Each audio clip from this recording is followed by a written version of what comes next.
Good morning. Pretty. Let's get into it. So, today is a really good day, and I have absolutely no idea why it is a good day. It's just a Wednesday. I suppose it could have something to do that I'm just in a good mood. So, because I am in a good mood, we are going to talk about you.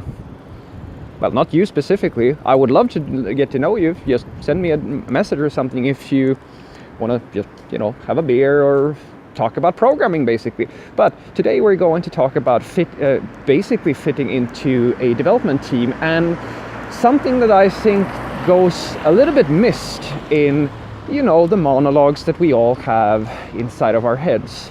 Now, I may or may not have several voices speaking to me in my head, but for the most part, I guess that people only have that one voice talking to them.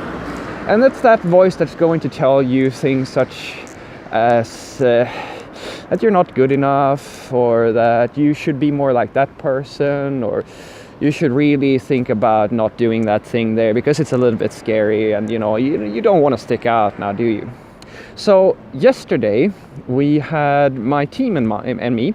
We got to take part in a very nice workshop with a guy that let's just say that he did the closest thing to describing him was, I think he called himself an environmental architecture or a culture architect.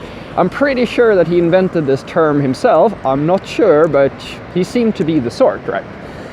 And so basically, for those of you who want something more concrete than that, or something that you can relate to, that means that we spent most of the good part of 2 hours talking about our feelings, or things that we, strengths, weaknesses, when we feel strong, when we feel weak, that sort of thing. And some of you may go, so pointless, so horrible, right? And some of you will go, okay, yeah, cool, all right. So where are you going with this, Frederick? Well, where I'm going with this is that same place I went when I told him, because we were talking about the value of these fussy little exercises. I was saying that the thing is that regardless of whether or not you believe that talking about your feelings with your colleagues and talking about team and synergy and all these trendy words, regardless of how much you feel that's going to provide value to you, maybe you are a very confident person, or maybe you're just a very cynical person, I don't know. But the value of having somewhere, or just doesn't have to happen every day, but the value of having that conversation with your colleagues, just saying it out loud, is enormous. Now, I've long argued that in order to build a meaningful connection with someone, you need to see them often. Meaningful connections are not built, once or twice a month or once or twice a year. They're built every single day. And the thing is that I have found, at least for my own personal sake, that there's a great deal of strength in wearing your personality on your sleeves, in being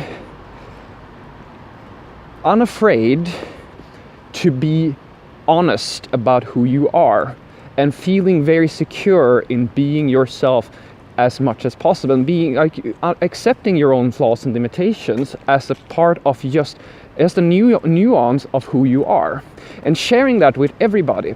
Because even if you don't have to, you think you do, you think that you have to be this person that, I'm not saying flawless, I don't think people think that they need to be flawless, but you think that people will judge you for your weaknesses, people will have different opinions, and absolutely some of them will. But I don't believe that it's healthy for you to walk through your life as somebody who feels guilty and feels bad about every weakness you have. There are absolutely things that continuous improvement, right? You should always try to be a better person as much as possible, but don't overestimate how much your own weaknesses factor into things. Now, during this exercise, during these 2 hours we were talking, I could have, and I'm pretty sure a lot of people, it started out that way. A few of my colleagues at least did this, where, we were going to talk about things such as, all right, What are you proud of? Express a moment. Tell us a story about when you felt proud, when you felt peace, when you felt inadequate, when you felt unappreciated. We talked about all these different types of situations, and we had to tell a story.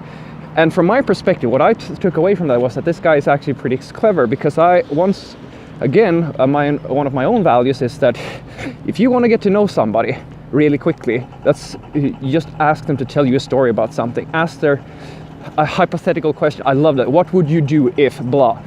That's a very, very, very powerful question when it comes to getting to know somebody, because if you can listen to somebody tell a story or hear them reason about something, you can start to understand their thought process. Now, this is exactly what happened. So my colleague said, well, I felt pride when I made a hole-in-one at miniature golf. That is him being scared of sharing himself or sharing a meaningful, true thing with anybody in that room. And it's absolutely natural.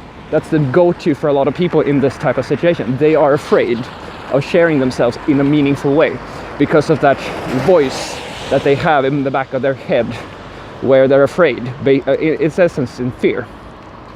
I followed that up by saying, the last time I felt truly proud, and I'm sorry that this is not more personal than it is, because I'm trying to tie it into the workplace, because I understand that this is an exercise to make us better as a team. But the last time I felt pride was when I could improve the Webpack configuration for our team here, so that the build time for everybody here was improved. I know that there was an issue for a lot of us, but you see, the thing is that I started being a programmer because I wanted to help people.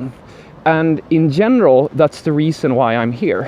I want to be a part of this company because I believe that we are solving a real problem, and that's what I'm here for. That's why I'm a programmer. I want to solve real problems. I want to help people in a meaningful way. I want to improve their lives. So I felt a lot of pride from being able to provide this small thing. It wasn't a big thing, but it made a lot of difference, and it made a lot of people at this office happy. That's a real answer.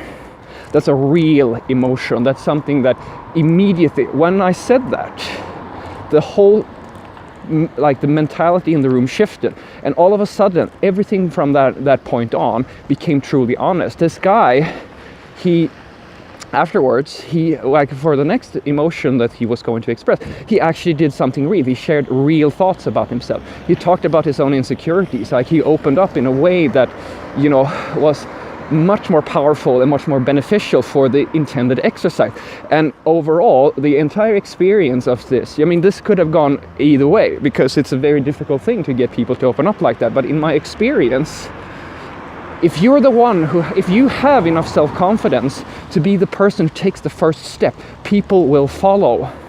You just have to make it okay. And that's what I wanted to tell you on. It is okay to not be as perfect or as strong or as smart as somebody else. You have something that you can bring to the table. Some people, I look up to some of my colleagues. They're extremely intelligent. They're introverts, but they're extremely smart. Some of them, even one of my colleagues said that, he feels very insecure in social situations, but he's also very organized, which is perfect, because a lot of the guys were actually saying that they're not organized. So they complement each other. That's what it's about. Building a strong team is not about everybody being perfect. It's about figuring out everybody's strengths and everybody's weaknesses, and complementing each other, helping each other and lifting each other up. So if you take anything away from this, which I hope you do, I'll leave you with this.